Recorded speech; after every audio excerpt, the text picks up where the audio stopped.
நீங்கள் உங்கள் வீட்டில் சும்மா உட்காந்துட்ருக்கீங்க. அப்போ திடீர்னு ஒரு டைகர் உங்கள் வீட்டுக்குள்ளே வந்தால் என்ன பண்ணுவீங்க? Hi, this is Kavitha. Welcome to Kavitha universe. 2014 உத்தரகாண்டில் அர்ஜுன் சிங்கின்ற ஒரு பையன் வீட்டுக்குள்ளே டைகர் வருது. அதை பார்த்த உடனே அவங்க அம்மா அந்த இடத்துலயே மயக்கம் வந்து விழுந்துடுறாங்க. ஆனால் அர்ஜுன் பயப்படல. இதுவே நம்ம அந்த சுச்சுவேஷனில் இருந்தால் என்ன பண்ணியிருப்போம்?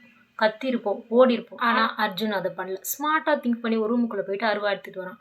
அந்த அருவாவை யூஸ் பண்ணி தூரத்துலேருந்து அவனால் அந்த டைகரை அட்டாக் பண்ண முடியாதுன்றதுனால அவன் ஒரு குச்சி எடுத்து அதை பயமுறுத்துறான். அதே மாதிரி வில்லேஜஸ் வர வரைக்கும் அவன் பண்ணிகிட்டு இருக்கான். வில்லேஜஸ் வந்த உடனே, க்ரௌடை பார்த்த உடனே அந்த டைகர் அந்த இடத்துல இருந்து போயிடுது.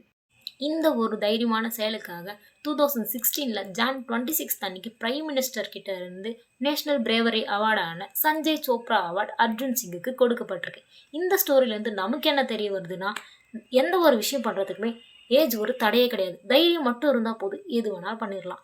இந்த ஸ்டோரி உங்களுக்கு பிடிச்சிருந்தா லைக் பண்ணுங்கள், ஷேர் பண்ணுங்கள், கமெண்ட் பண்ணுங்கள். நான் மறக்காமல் நம்ம கவிதா நியூஸ் சேனலை சப்ஸ்கிரைப் பண்ணுங்கள். தேங்க்ஸ் ஃபார் வாட்சிங். See you tomorrow in Kavitha news.